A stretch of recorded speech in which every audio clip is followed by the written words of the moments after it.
Hey, what's up, good people? Um, I wanted to wait a bit to do this. Um, as you clearly see in the captions, if you clicked on this video, we'll be talking about the trial regarding Derek Chauvin and George Floyd.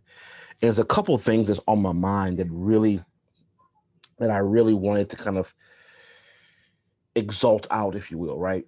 Um, I really wanted to talk about more so. So I was sitting down and I was watching the verdict, and and then I went back and went on Facebook and I saw some of my friends live stream it and was screaming in exultation regarding, yes, yes, yes, they convicted him and so on and so forth. And I'm totally with you, right? It's gonna sound really gloomy and kind of atypical of me, in my personality, but I don't know about the exaltation. Um, and I'm gonna do this in layers, so pardon me if I kind of go off on a little bit of a rant. First and foremost, what I really want to say is this: um, this trial wasn't about Derek Chauvin. It really wasn't. You see on the captions on CNN, on MSNBC, on CBS, and ABC News, and even Fox News, for the very short amount of time they actually put anything on in regards to that particular trial, or any other streaming news network, like if it's Cheddar News or um or the Young Turks or so on and so forth. They they talk about the trial of Derek Chauvin, and it's not that at all. I I venture to say that this trial was really the trial of George Floyd and the urban community. Yes, I said urban community because I'm going to tick off some people by saying this. Believe it or not, black folk are not the only ones living in an urban community. While there is a disproportionate amount of black folk that have been in some sort of confrontation with the law, police officers, sheriffs, so on and so forth. There are people that are not black living in urban areas in the hood. So I want to put that out on Front Street. However, with that said, this trial wasn't about Derek Chauvin. This trial was about George Floyd. This trial was set to show, is there some sort of humanity regarding the livelihood and the lives of black folk?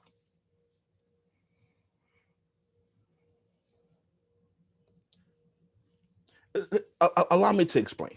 All right. Anyone who knows me knows that I did debate in high school, almost quit a couple times, but, it was some convincing. I stayed in. And the one thing that I've always used was a dictionary called Black's Law Dictionary. And this dictionary was much more in depth of definitions about certain concepts that I would use in my debate cases, whether I did one-on-one debate or two-on-two debate, or whether I was in student congress competitions.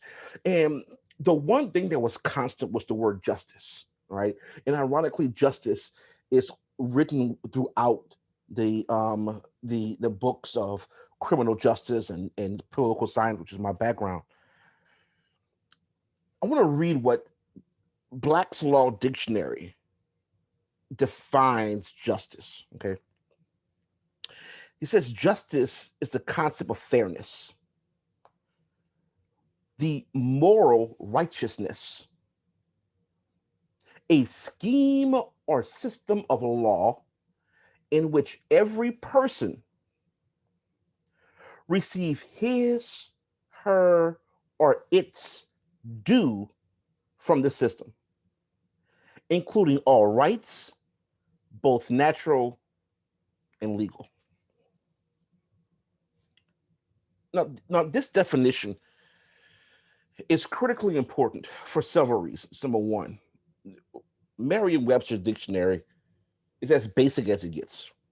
Number two, you need to have a much more defined term for justice because the problem that we have in society is that we love to throw out the word justice and then follow that with the most basic definition behind it for some sort of context. Number one, that's harmful. That's harmful to society as a whole because we utilize these simplistic terminology and we cut it, we cut the knees from it. We need to have a much more in-depth definition because it's important. And one of the main things that I found critically important within this definition, actually two things. First concept is moral righteousness, and the concept of his, her, or its due from the system. Now, let's break this down each one. Moral righteousness. Everybody's morality is different. Like, I tell this to my debate team, I'll tell this to my mock trial team, I'll tell this even to my AP students. I tell this to individuals that I do seminars with, seminar for during the summer. Justice and morality may have a specific definition to it, both simplistic and complex, but it's all different based upon our viewpoint. Look, let me give you some context to this on a personal level.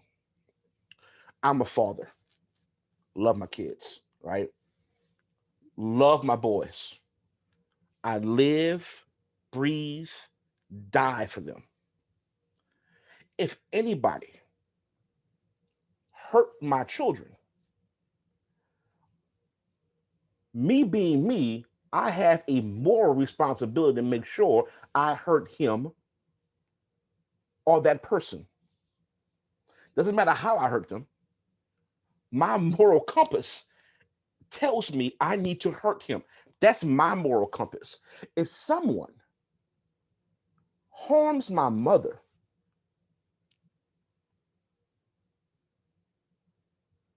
that person must be handled.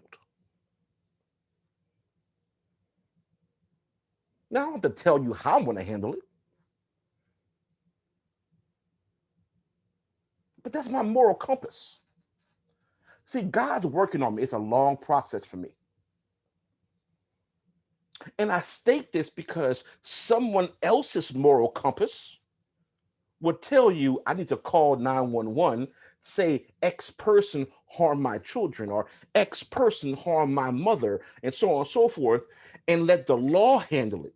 That's their moral compass, right? Our moral perspective, of moral righteousness, are different depending on the individual and person that we are. And I say that because justice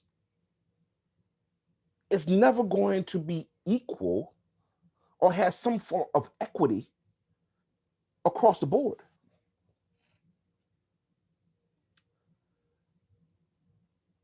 That's the one thing we have to keep in mind. Second, due from the system. Well, first and foremost, we have to understand as a community what is actually due. How do we do this? Well, we have to know what the heck the law states. We have to be informed as to if X happens to me, What are the legal ramifications that will be due upon person X or person Y? See, part of us as a whole have to understand that what we think it should be due upon others may not be truly due.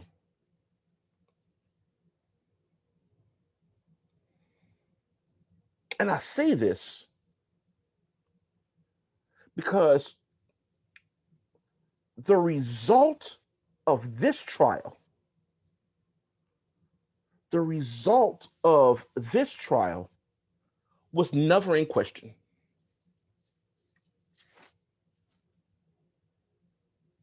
It's never in question. A couple of reasons. Number one, you literally have visual evidence that you can find online to this day. If the news stations, both your regular big box stations like NBC, ABC, CBS, and Fox won't play, because they'll play some of it. All your streaming avenues of the Young Turks or Cheddar, they'll play that. So you have visual evidence to show what happened. Two, you have eyewitness testimony. Three, you have pleas from people begging and pleading with the police officers to end this situation immediately.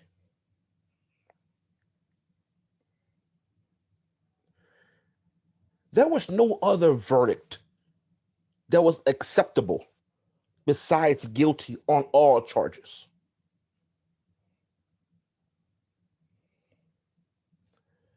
Which leads me to why this decision, while I'm grateful for this decision and grateful for the family to get some type of closure, it doesn't negate the fact it only provides a minuscule of hope for change. The parents of Tamir Rice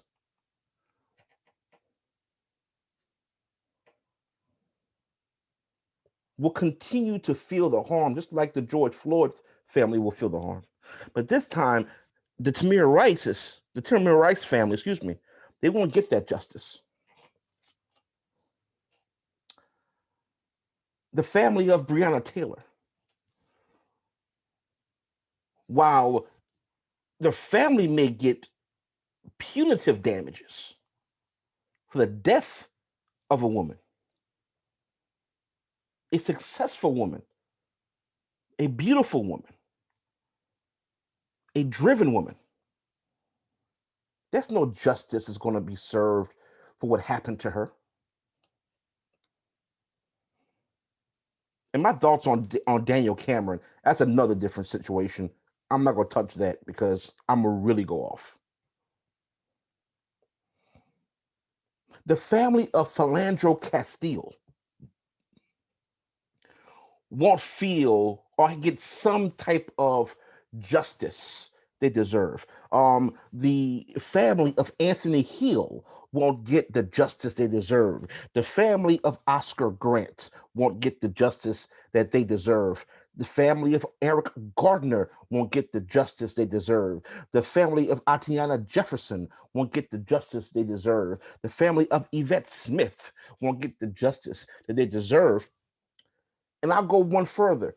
Even Trayvon Martin's family, even though Trayvon Martin was killed by a lunatic who, quite frankly, I'll stop there.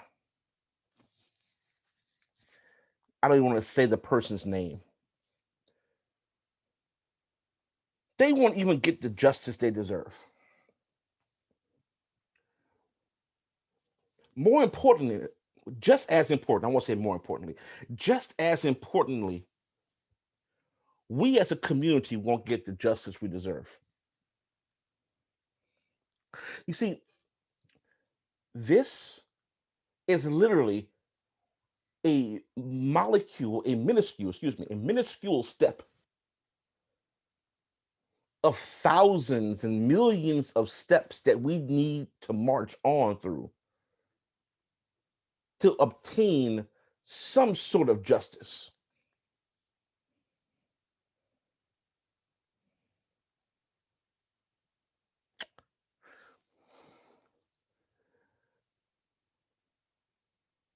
The social consciousness of the urban community in regards of outing out the police didn't just happen with this past generation or my generation or the generation before that. It really started right after slavery when police was there in regards of their ideology was there to protect and to serve. When you've seen a large amount of police officers throughout the nation harming black and brown folk in the communities themselves. But what really tipped it over the top, specifically for my generation, was February 4th, 1999.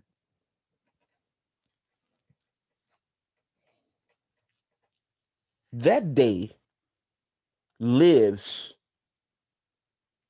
at least for me, forever. Now, you might be asking yourself, why does February 4th, 1999 live for me forever? I'm glad you asked. Because that was the day in which an African living in New York was killed on his steps, his brownstone steps, by a sleuth of police officers.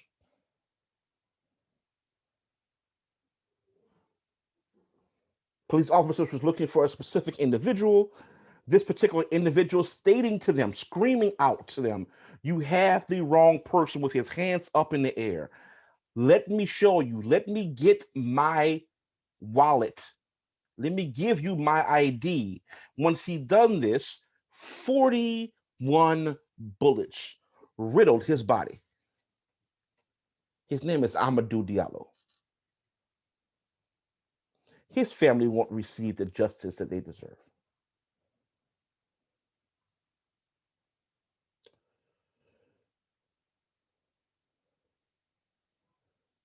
I was outraged as an 18-year-old brother. My peers were outraged, and 18, 19, 20-year-old men.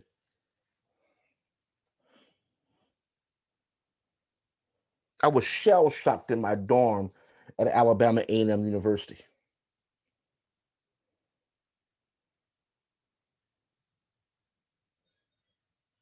Like,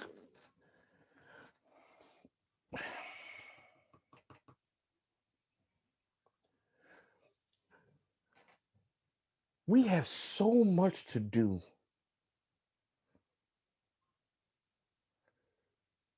to change and transmogrify the system that was designed for the benefit of a specific race. And the overwatch, and in some areas, in some cities, in some towns, the destruction of others.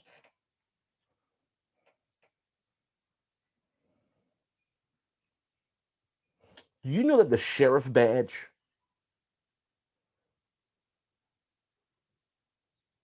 is the exact same badge that slave hunters used to find slaves, abuse slaves, harm slaves, kill slaves? Same badge.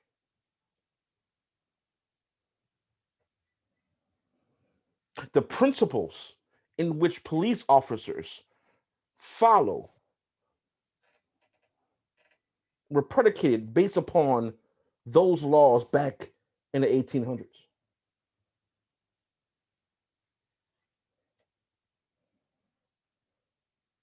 You see, while this is important, this decision, and they have all three counts guilty on Derek Chauvin, there's a lot more that has to be done.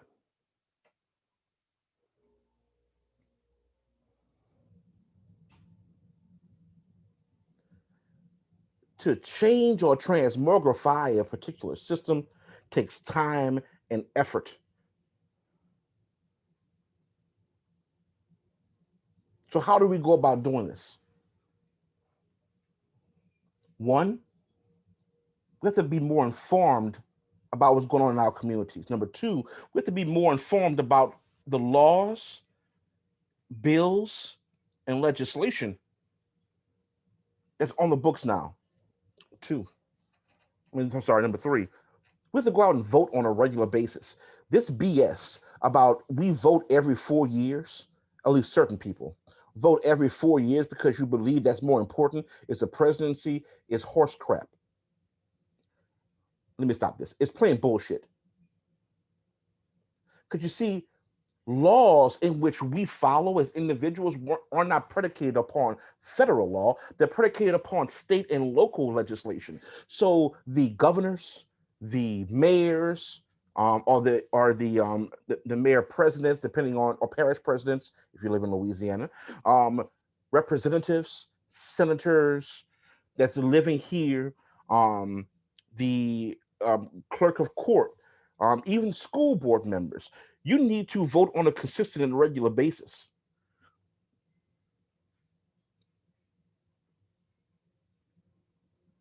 That's what we have to do. Next, we have to vet people who wish to run for political office and who depends on us, black folk, for the vote. If we find something that we believe is not beneficial to us, specifically on a local level, then it is our responsibility and duty to run or find someone that has that particular ideology that we need, that we feel will benefit our communities to run, endorse them, and endorse them full on. Provide money for the campaign, march out, knock on doors, make phone calls, be part of town hall meetings, do all the small yet big things as well to make a particular change. That's another concept we have to do. Next, as a community, we got to stop this perspective on the saying that we're going to find every itty bitty flaw in a particular person's repertoire or a person's background in order for us to make an actual point and seem good on the Instagram or Facebook, make it seem smart. Let me tell you something. You find someone who's absolutely perfect, I'm going to show you a fool because that particular person doesn't exist at all under no circumstances. That is the problem. Stop finding stuff so we can go ahead and comment on this on social media so we can seem like we're smart. You're not going to find a perfect person.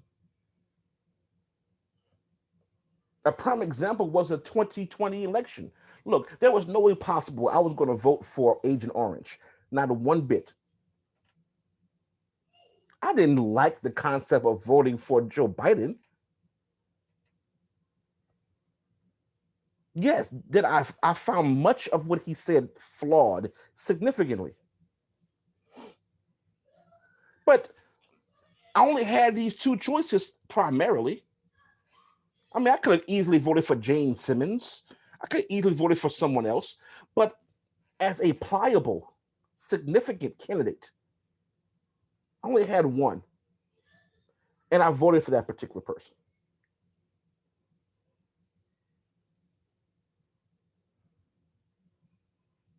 Now we have to hold him and Vice President Kamala Harris accountable. We give them support when they need it and when it benefits us as well, but we have to criticize them also and hold their feet to the fire. All these things must be done in order to reach closer to systematically change the system that was designed to hold certain people, us, down.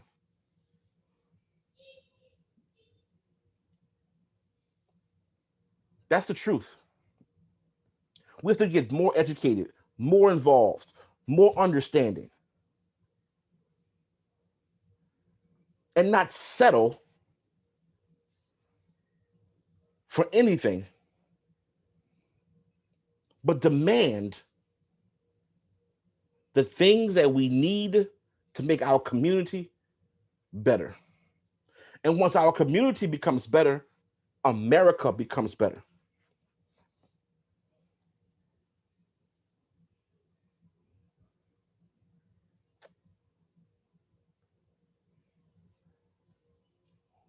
No one will ever reach equality. We could all strive for equity. That's what we have to fight for. We also have to fight for our children. We have to fight for the generation after. This is non negotiable.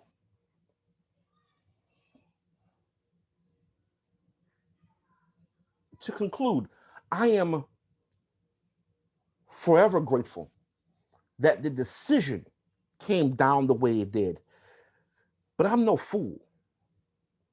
That was the only decision that should have been made. We have a long way to go to rectify our community.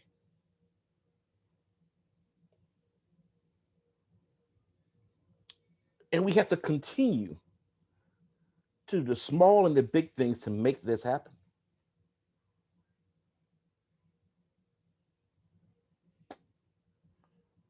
I will continue to consistently pray for those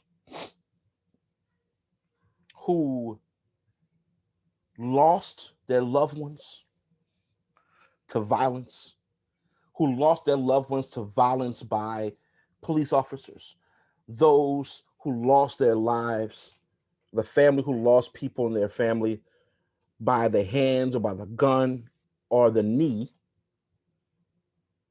of people who are there to serve and protect us but have the Tamir Rices, the Breonna Taylors, the Philandro Castiles and Anthony Hills and Oscar Grants, those of the Eric Gardner um, Atiana Jefferson and Yvette Smith and even Amadou Diallo and so many other countless black men and even black women.